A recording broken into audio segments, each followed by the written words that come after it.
What's up, everyone? Welcome to training on the DA-2006 and DA-2006P, which is the Pacing Analyzer Edition, Defibrillator Analyzer by BC Group International. We're going to take a deep look into the menus, its functionality, and we're going to see a real-life example of how to take measurements on the system. Stay tuned. So let's go ahead and take a functional overview of this model. We have the familiar apex and sternum pads for the external paddles, and then we have integrated banana plugs, so that you can use banana plug adapters like this one here, sold at bcgroupstore.com. We can place our isolating covers over, plug them into apex and sternum, and you can take your shocks. Now, what I prefer to do is to put it on ECG and then go ahead and go to your defibrillator and see which direction the ECG is pointing. That way there you know if you got the apex and sternum correct. In the middle of this guy, we have the pacer inputs. These are banana plugs.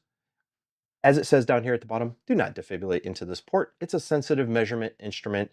And although we can withstand multiple shocks into this port without the malfunction of the device, it's not preferred. We have a series of soft keys here, including range and an integrated backlight. And up at the top, we have auto sizing, stainless steel integrated ECG post for snap and or the post banana plugs. On the back side, we have a oscilloscope output so that you can see the exact waveform that your defibrillator is outputting. We have a high level output. We have an RS-232 communications port, and we have a printer port just in case you want to do on-site printing, and then the on-off switch. Very simple. So let's go ahead and let's turn this guy on and let's take a look at the main screen, which is where almost everything you're going to be doing is going to be based off of, right here. Instead of going through submenus to get to things like cardiac timing, you're just going to go to this screen. Everything's here. Notice up here in the corner, highlighted, it says your range. That is this button here. It goes high range, low range, which is 50 joules and under. And then the third option is pacer. That's when we move our banana plugs to these ports right here. And I'll show you guys that a little bit later. Of course, it does say do not defib. Again, we want to let you guys know, don't defib out of this port. It happens, but just to let you know, don't do it.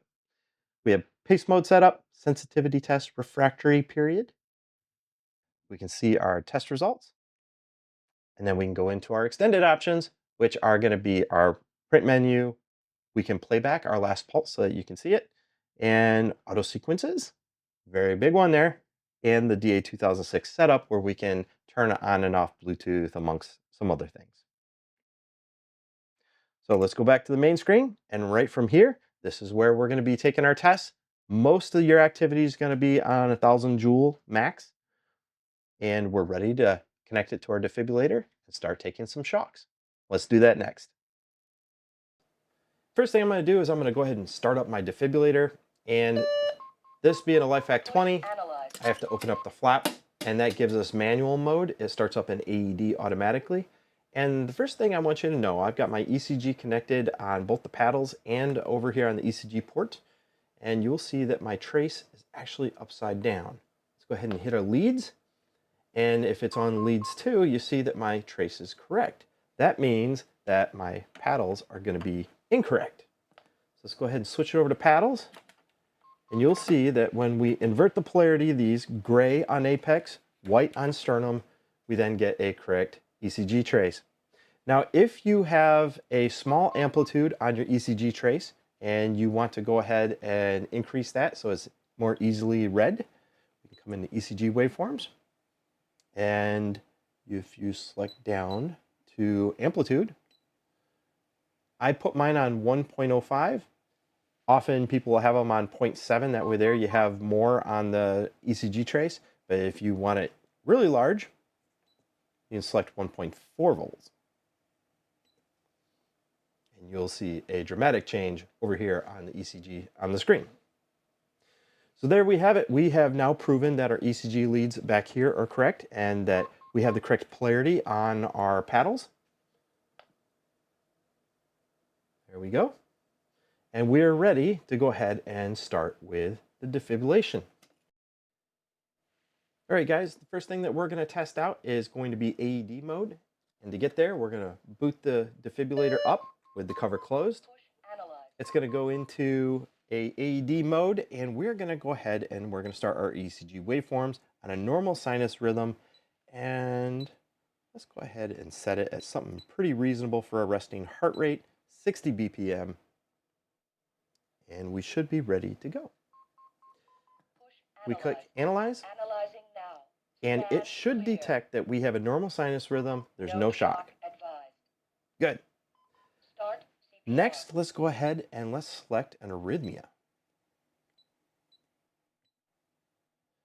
We start out in ventricular fibrillation, and we're going to click Analyze on the defibrillator, and it should automatically start charging the defibrillator. Shock advised.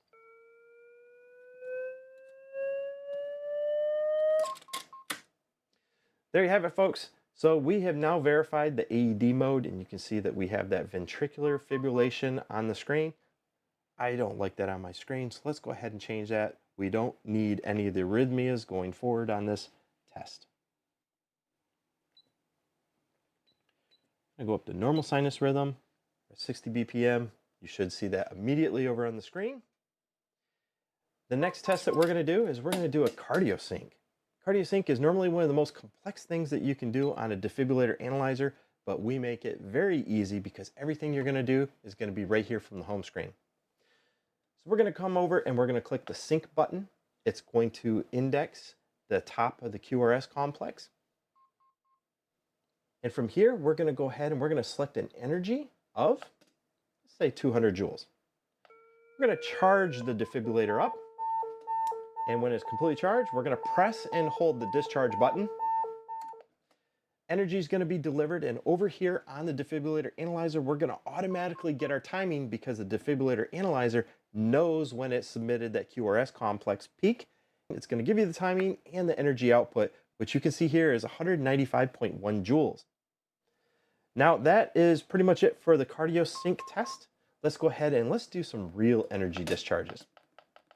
I'm going to take it all the way up to 360 joules because this is a typical 360 joule biphasic defibrillator. And we're going to make sure over here on our analyzer that we're set at 1000 joules max. We don't have to touch anything else on the analyzer. We're going to go ahead and charge.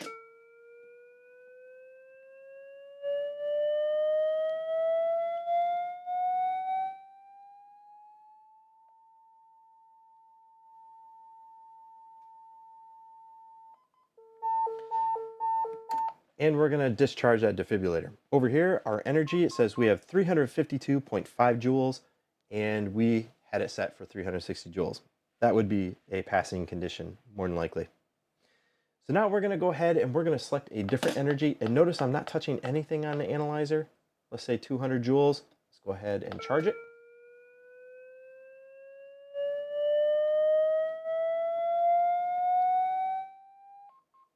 And discharge. Here you go, I have 195.1 joules, and over here, I have 200 joules as my output. Excellent. So now let's go ahead and let's say that we're gonna test a smaller amount of energy. In this case, let's say 20 joules. You must come over here and you must adjust the range.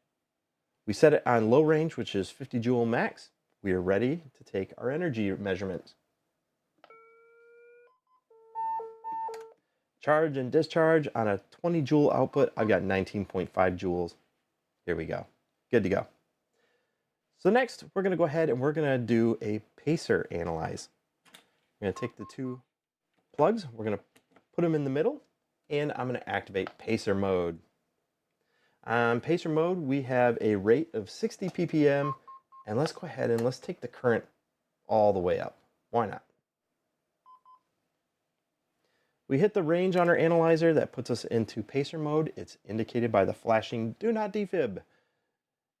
While you will not break the machine by defibrillating too many times into the pacer analyzer, it is a precision measurement instrument. We do not recommend you do that too many times. Here on the pace, we have it set. Everything should be ready, and you will automatically start taking measurements here on the screen. You can see that we have 60 ppm. And down here on the energy, I have an amplitude of 210 milliamps. I have it currently set at 200 milliamps. It is what it is. This is an old Lifepak 20. It hasn't been calibrated in a long time, so that is probably a very realistic output, although not something that I'd prefer on a patient. We can adjust the rate automatically, and we can adjust the current, and we don't have to touch anything else on our analyzer, and we just write down what the measurements were. In this case here, I have 100 milliamps on 100 ppm, and you can see that we're off by about 6 to 7% because I got 107 milliamps and 100 ppm on the button. So there you have it. That is regular pacing. Let's go ahead and let's check out the pacer on demand. So over here on the defibrillator, we have it currently set for 100 ppm, and we come back here to the main screen. We go to ECG waveforms and normal sinus rhythm. I'm going to go ahead and drop this guy down, and let's take it above the 100 pulses per minute.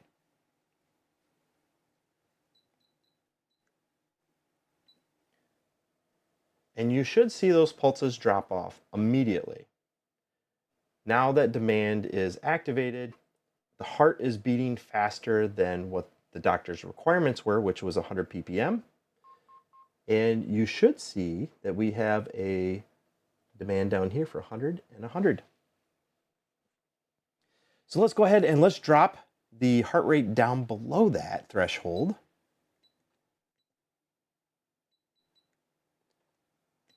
And you should immediately see the pulses coincide with the ECG. That means that your heart has fallen below the rate that the doctor prefers. It's pacing automatically to keep you at that 100 ppm that the doctor required. So now that we've gone ahead and measured our energy output, we've gone through CardioSync, we've tested our pacing outputs, we've checked our ECG outputs. Now let's go ahead and let's check out one of the coolest features on the DA-2006 and 2006P. That would be the auto sequences. In here, especially if you have the latest and greatest firmware, you will have a list of defibrillators that are currently on the market and historically on the market that you can go ahead and select, and when you run it, it will walk you through the PM step by step. In this case, I've chosen a Zoll AED, which is currently is not, but you see here it says to set the defibrillator for 120 joules, discharge when ready. So let's go ahead and just do that.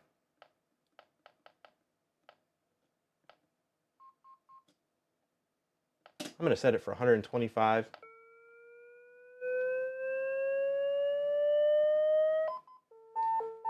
Discharge when ready. My test says that it measured 121 joules, and notice that it automatically indexed to the next step. It says set the defibrillator to 150 joules, charge, and discharge when ready.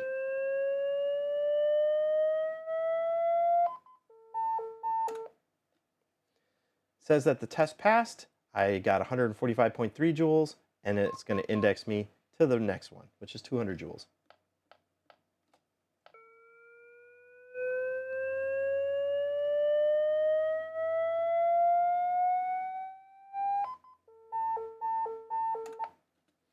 $195.0 joules is what I measured. It says test passed, end of the test. I can now print the test results, or I can end the sequence. In this case, I'm going to exit, yes, and I can run another sequence if I choose. Hit the exit, takes me back to the main screen, and here you have it, folks. That is a general overview of the DA-2006 and 2006P defibrillator analyzer by BC Group International. Go ahead and write me at jbarbour@bcgroupinternational.com if you guys have any further questions, or if you'd like to inquire on accessories like this guy here that allow you to attach your specific defibrillator to your defibrillator analyzer, sold at bcgroupstore.com, or just write me and I can get you a quote. Thanks for watching, guys.